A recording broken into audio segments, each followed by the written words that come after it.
Good evening and welcome to the November webinar. In spirit of our partnership with March of Dimes, I'd like to wish you all a happy, belated Prematurity Day. To kick us off, we have our Region 4 Vice President to talk about Keep Florida Beautiful.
I'm so sorry, you guys. I'll do that one again. Hey everyone, as you all know, our state activity this year is Keep Florida Beautiful. Despite the unfortunate circumstances, there are still ways for all of us to participate. Keep Florida Beautiful has over 40 local affiliates. You can search for your closest one on their website, keepfloridabeautiful.org. Many of those affiliates, including Pensacola, Nassau, Jacksonville, Orlando, Lake County, Brevard County, Palm Beach County, Pinellas County, and Charlotte, are having local cleanups this month or handing out supplies for people to engage in self-led cleanups. If you aren't able to attend these events, don't worry. There are other ways to be involved. You can donate directly to the organization, once again, through their website to ensure that you are aiding our collective goal to preserve our beautiful state. For every dollar donated, over $8 in benefits is returned to local communities. Keep Florida Beautiful is also hosting a PSA contest, which is a great way to be involved remotely. Create your own PSA that is less than 2 minutes on an environmental topic you are passionate about. The top 3 entries will be featured on Keep Florida Beautiful social sites and their YouTube channel. Once again, check out their websites for more information and opportunities so that we as FBLA members can preserve our environment as part of our goal to reimagine tomorrow. And I'd once again like to apologize for my little mishap unmuting myself. Now, I'd like to introduce Caden, our Region 3 VP, to talk about March of Dimes. Hello, everyone. I'm Caden. So the March of Dimes educates medical professionals and the public about the best practices. They support life-saving research and provide comfort and support to families in NICUs and advocate for those who need it most, moms and babies. For over 45 years, FBLA PBO has consistently ranked top as a March of Dimes youth fundraising partner, raising millions of dollars for moms and babies. The majority of you watching right now are March of Dimes babies, whether you were born healthy, prematurely, or had some sort of health issue. The March of Dimes research teams were there to assist you and your mom. The March of Dimes believes every baby deserves the best possible start, and unfortunately, not all babies get one. And they are changing that. For over 80 years, the March of Dimes has helped millions of babies survive and thrive. All the work they do is made possible by the generous support from us, their partners. This is why your state officer team felt our state fundraising project focuses on the March of Dimes. The top chapters raising the most for the March of Dimes will be recognized at the state and national conferences. So get your chapter together to support the March of Dimes this year. For more information about the March of Dimes and our partnership with the March of Dimes, go to the FBLA National website and go under Sponsors and Partners. Thank you.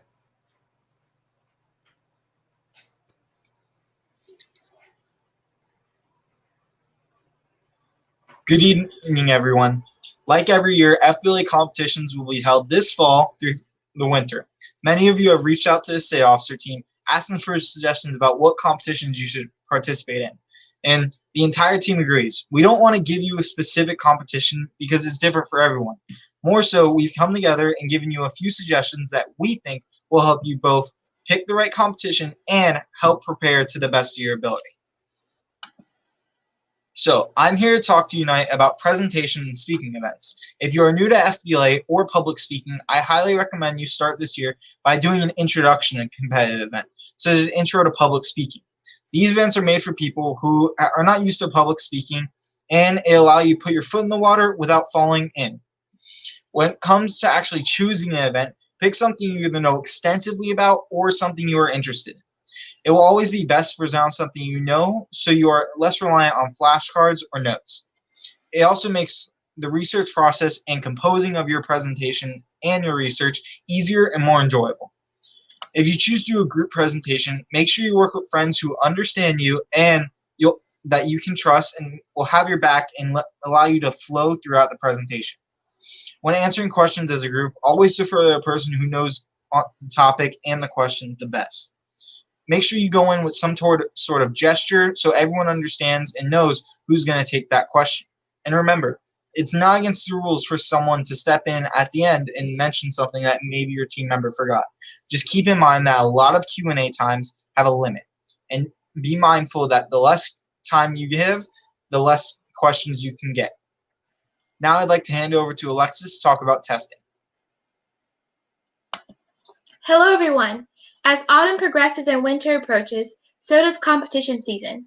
Competitive events are a key part of FBLA, and if you haven't already, I encourage you to sign up for an event soon. Don't be afraid to step out of your comfort zone and try something new.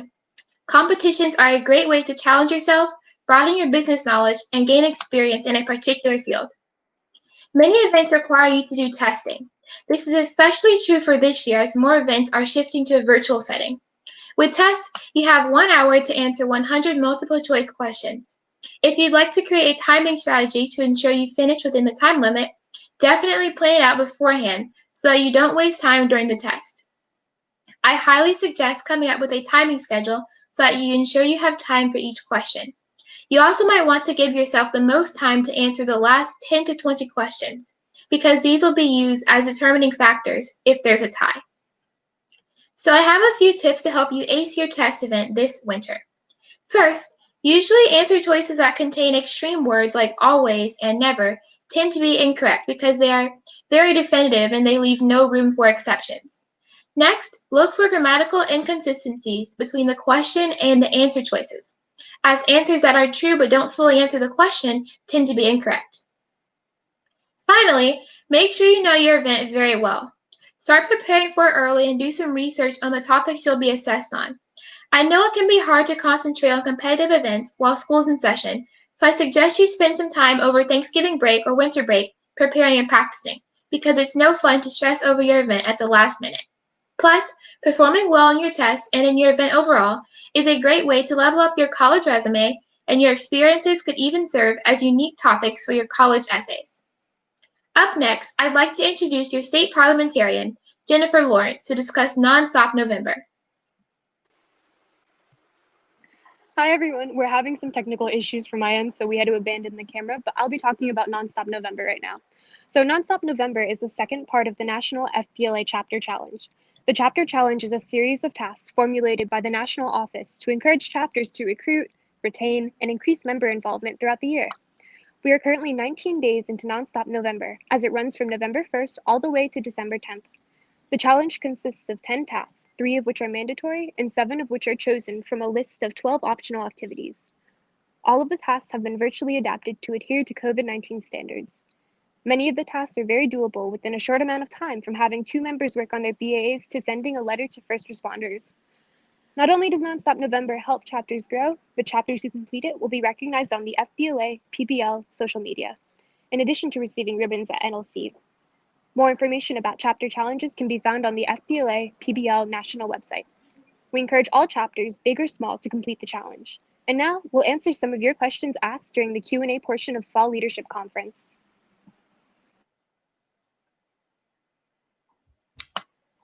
Cool.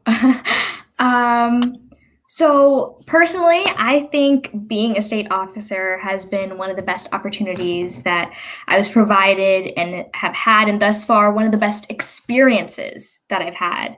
I was super unsure about joining this team because I was running as a sophomore and in terms of my abilities and responsibilities. But after joining, the learning curve was exponential, and I'm just as grateful as I am unhappy about COVID for teaching me, and I feel like the rest of the team, to be as adaptive as we can.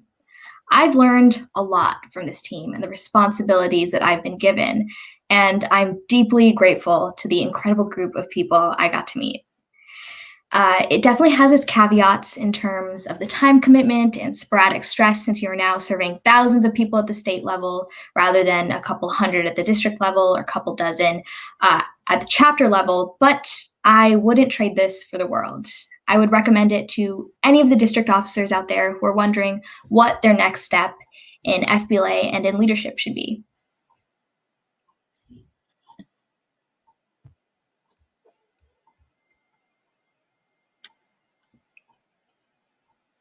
Caden, you're muted. Thank you, Shruti. Thank you.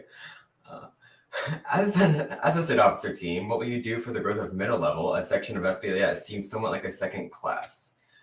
This is an amazing question, and well, beginning FBLA myself as a fifth grader really shaped my passion for this organization, and I want to see middle level grow as they are the future of FBLA. But during these unforeseen circumstances, we're not able to implement many of the ideas we have, but they are still on the table. And hopefully the middle level will be able to expand and flourish within the next few years.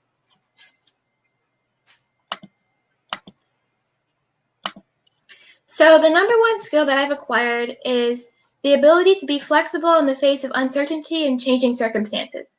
I know since it's COVID season, we've all had to be flexible lately, but in terms of FBLA, I've learned to be flexible by accepting that the typical procedures and traditions may have to be adopted into a new, often virtual format. It's sometimes difficult to figure out things in an unfamiliar situation, but flexibility helps me see new opportunities in every obstacle.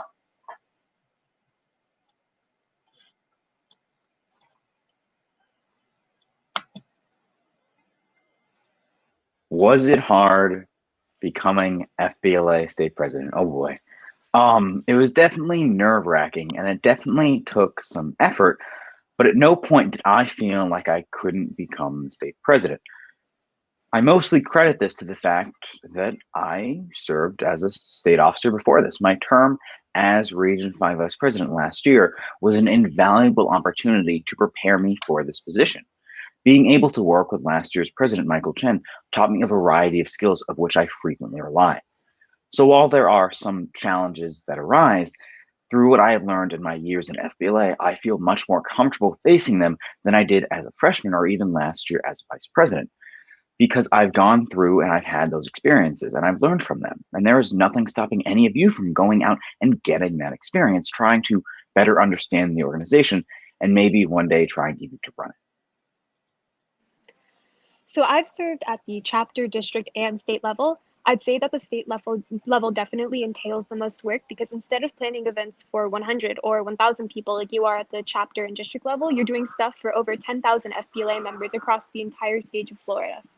I think you get a similar level of involvement at all stages. At the chapter level, it's a lot more interpersonal because you do a lot of things focusing on individual members, especially with recruitment and events and such. At the state level, it's a lot more non-specific as you focus on finding volunteer opportunities like Keep Florida Beautiful and planning large events like the SLC for large masses of people. I didn't find the learning curve terrible because I think Mrs. Jones and the rest of the state officer team does a lot to support you throughout the transition.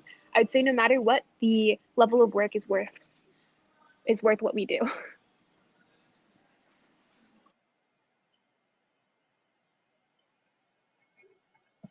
So our final question is, how did you get confidence for running for state office? That's a really, really good question. Personally, my very first SLC, I served as a campaign manager for a state candidate. And that was my first real introduction to FBLA and networking as an idea. Before FBLA, I was very timid and shy. Not shimid. And I didn't like talking to people, even to fellow kids my age. So that kind of threw me straight into the fire. And I learned not only what people wanted as a state officer, and I grew as a person interacting with people, but I also learned how the election process and the campaigning process work. That same year, I also campaigned for Ethan Gonzalez at Nationals, and again, I learned the same thing at Nationals, because if anything, you'll ever realize that FBLA members are pretty consistent through all levels. We all have the same sort of goals and would like the same sort of things, so that's one thing that you can always look at.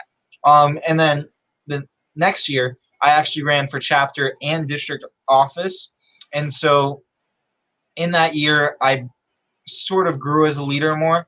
I understood better the role of an officer at all various levels. And a few of my positions actually were vice presidential positions. So I really understood the vice presidential position very well. And above all, I think the most consistent thing you can do is compete in presentation events.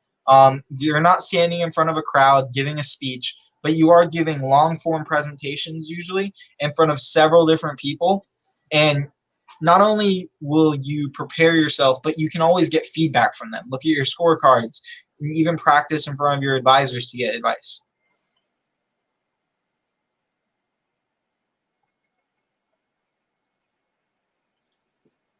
Thank you all for coming. I apologize for the various technical difficulties that we suffered.